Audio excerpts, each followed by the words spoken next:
बिस्मिल्लाहिर्रहमानिर्रहीम।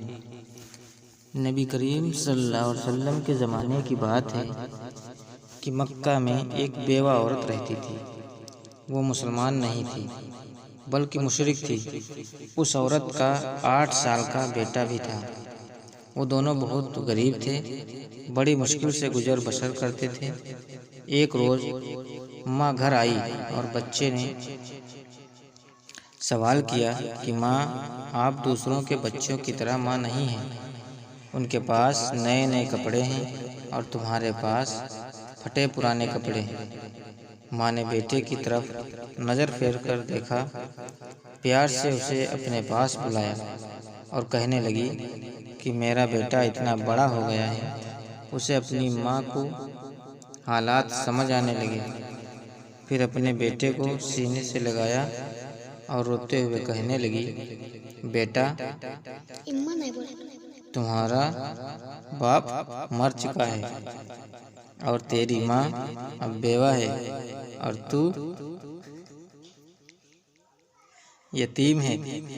इसलिए मेरे पास पहनने को अच्छे कपड़े नहीं हैं।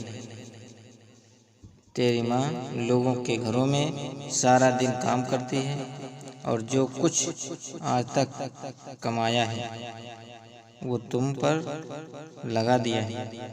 तुझे खाना खिलाया ताकि तू भूखा न रहे, तेरे लिए कपड़े बनाए ताकि तेरा जिस्म ढक सकूं। ये कहकर माँ बेटे को गले लगाकर खूब रोई। बेटे ने माँ को चुप कराते हुए कहा, माँ, तेरी चादर फट गई है, मैं तेरे लिए नई चादर लाऊंगा।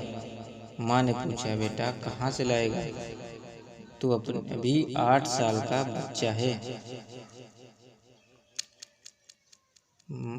मैं चाचा के पास जाकर मांग लाऊंगा। माँ ने कहा, तेरे चाचा तेरे बाप की ज़मीन पर कब्जा कर लिया है, वो तुझे चादर कहाँ से दे देगा? बेटा बोला, नहीं माँ, मैं ज़रूर जाऊंगा। मैं चाचा से जाकर कहूँगा कि मैं तेरा भतीजा हूँ, वो मुझे देखकर खुश होंगे। मैं कहूँगा मैं ज़मीन लेने नहीं आया, बस माँ के लिए चादर लेने आया हूँ। माँ मुस्कुराई और बोली, बेटा, तुझे पता भी है वो बहुत दूर रहता है। तू 8 साल का बच्चा है, कैसे जाएगा वहाँ? बच्चे ने इत्मीनान से जवाब देते हुए कहा, माँ, तू फिक्र ना कर, मैं सब पता कर चुका हूँ। माँ ने चाचा के पास जाने की इजाज़त दे दी। बेटे को नहलाया, साफ लिबास पहनाया और चाचा की तरफ रवाना कर दिया। बेटा पैदल चलता हुआ चाचा के मकान पर जा पहुँचा। जाकर देखा कि चाचा अपने साथियों के साथ बैठा शराब पी रहा था। बेटे ने अदब के साथ चाचा को मुखातब करते हुए कहा, चाचा। चाचा ने मुड़कर देखा और कहा, तू कौन है? बच्चा बोला, मैं आपका भतीजा, मैं आपसे माँ के लिए चादर लेने आया हूँ। चाचा के सामने उसका 8 साल का भतीजा खड़ा था, लेकिन चाचा उसको प्यार करने के बजाय उसको मारना पीटना शुरू कर दिया। इतना मारा पीटा कि वो बच्चा लहूलुहान हो गया। वो बच्चा बड़ी मुश्किल से अपनी जान बचाकर भाग गया। बच्चा रोते हुए घर जा रहा था कि रास्ते में एक आदमी ने रोक लिया और पूछा कि ये हाल कैसे हुआ? बच्चे ने सारा मंजर बताया तो उस आदमी ने कहा कि खाना काबा में जाओ, वहाँ मोहम्मद मिलेंगे, उनसे अपनी माँ के लिए चादर मांग लेना, वो तुम्हें ज़रूर दे देंगे। और बच्चे ने आंसू पोंछा और घर की तरफ चल दिया। जब माँ ऐसी हालत देखी, उसकी माँ बहुत रोई और कहने लगी, मैंने तुझे मना किया था। बच्चा बोला, मैं अब किसी और के पास जाऊंगा। माँ ने पूछा, वो कौन है बेटा?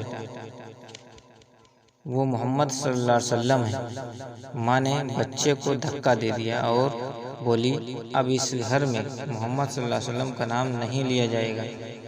तुम्हें पता है वो जादूगर है। तू उसके पास हरगिज नहीं जाएगा। बच्चे ने कहा, मैं पता करके आया हूँ, मुझे एक बार जाने की इजाज़त दे दो। बड़ी मुश्किल से इजाज़त दे दी। जब बेटा वहाँ पहुँचा तो देखा कि वहाँ बहुत सारे लोग खड़े हैं। बच्चे की हिम्मत ना हुई कि किसी से पूछे कि मोहम्मद सल्लल्लाहु अलैहि वसल्लम कौन है, और खाना काबा के चक्कर लगाना शुरू कर दिए। फिर एक शख्स पर नज़र पड़ी तो बच्चा कहता है कि मैं उनको देखते ही समझ गया कि मोहम्मद सल्लल्लाहु अलैहि वसल्लम यही हैं। बच्चा उनको करीब गया और बोला, मोहम्मद सल्लल्लाहु अलैहि वसल्लम। आप सल्लल्लाहु अलैहि वसल्लम ने पीछे मुड़कर देखा और बोला, कौन? तो बच्चा रोते हुए कहा, मैं एक यतीम बच्चा हूँ, मेरी माँ बेवा है, मेरी माँ के लिए एक चादर चाहिए। नबी करीम सल्लल्लाहु अलैहि वसल्लम ने 8 साल के बच्चे के मुंह से ये सुनकर खड़े हो गए और सीने से लगाया और रोते हुए फरमाने लगे, मैं भी यतीम हूँ, मेरी माँ भी यतीम थी। और बच्चे के सर पर हाथ फेरते हुए कंधे पर से चादर उतारी और दे दी और फरमाया, ये लो चादर और अपनी माँ को दे देना। और फरमाया, बेटा अगर इसको बाद में भी और कोई चीज़ चाहिए हो तो मेरे पास आ जाना। सुभान अल्लाह। इस वाक़ये से माँ और बेटे की मोहब्बत पता चलती है और नबी करीम सल्लल्लाहु अलैहि वसल्लम का हुस्न सलूक भी।